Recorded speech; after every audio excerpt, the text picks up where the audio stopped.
चीनी मिल वाला जो किस्सा था उस पर आप थोड़ी रोशनी डालेंगे, बिकॉज उसको लेकर के बहुत कंट्रोवर्सी है। जब 2005 में सरकार बनी हम लोग की, बिहार में आदरणीय मुख्यमंत्री नीतीश कुमार जी ने गन्ना उद्योग विभाग की जवाबदेही मुझको दी। बिहार में जितने भी कॉर्पोरेशंस थे, जो निगम थे, मोर और लेस 94-95 आते आते सभी बंद होने लगे और बहुत सारे कॉर्पोरेशंस तो लिक्विडेशन में चले गए हाई कोर्ट। उसके लिए सरकार ने अर्जी डाल दी कि हम इस कंपनी को वाइंड अप करना चाहते हैं। तो जब हम लोग की सरकार बनी तो मुख्यमंत्री जी ने मुझको यही दायित्व दिया कि आपको रिवाइव करना है। जो बिहार में 15 चीनी मिलें थी उसको रिवाइव करना है। लंबे समय से बंद थे, किसानों का बकाया था, कर्मचारियों का बकाया था, मिलें चलेंगी कैसे, क्योंकि बिहार में एक परसेप्शन की इन्वेस्टमेंट नहीं होता है। तो मात्र 2 महीने में हमने एक नई पॉलिसी बनाई और हमने एक नई पॉलिसी बनाई इंसेंटिव्स की, एथेनॉल की। बिहार में बिजली उत्पादन नहीं होता था, चीनी मिल से बिजली उत्पादन के लिए हम लोगों ने एक पॉलिसी लाई और मुझको प्रसन्नता इस बात की हुई कि बिहार में जितने कार्यरत मिल थे जो प्राइवेट सेक्टर में थे, उन्होंने एक्सपेंशन शुरू किया, मतलब अपनी कैपेसिटी को बढ़ाया ताकि गन्ना का क्रशिंग वो ज्यादा करें।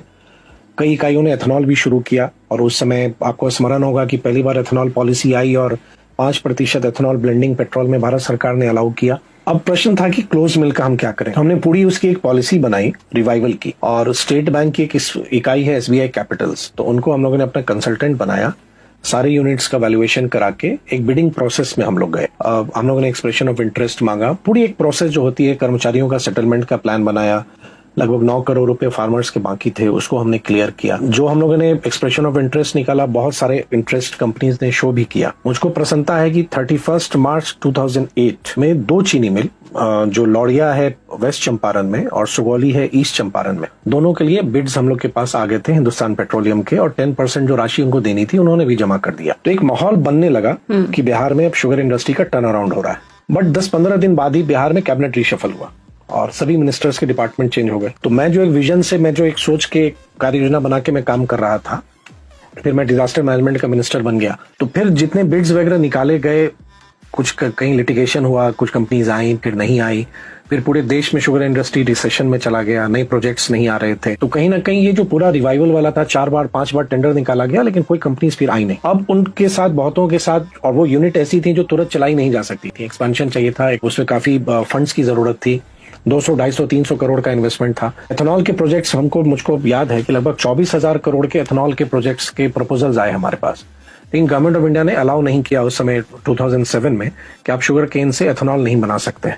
अगर शायद उस समय में परमिशन मिल गई होती, बाद में 2019 में भारत सरकार ने चेंज किया। लेकिन आप ये कह सकती हैं कि हम लोग बहुत आगे थे। नए शुगर फैक्ट्री का प्रपोजल हमारे अपने मधुबनी डिस्ट्रिक्ट के लिए आया था और वो लगभग 250 करोड़ का इन्वेस्टमेंट प्रपोजल था और सारे क्लियरेंसेस के बाद लैंड एक्विजिशन का प्रोसेस हम लोगों ने शुरू किया कि 200 एकड़ जमीन चाहिए थी, तो जमीन हमें एक्वायर करना पड़ेगा, जिनकी जमीन है हम उनको फिर कॉम्पनसेशन देंगे। लेकिन उस समय लोगों ने एक ऐसा माहौल बना दिया कि जबरदस्ती जमीन का अधिग्रहण हो रहा है, गरीबों का जमीन जा रहा है, और उस तरह का एक माहौल बना कि फिर कहीं ना कहीं विथड्रॉ करना पड़ा। तो शायद अगर वो एक फैक्ट्री आती तो पूरे उस मधुबनी क्षेत्र का या मिथिला क्षेत्र का एक दूसरा ही आज एक दृश्य होता।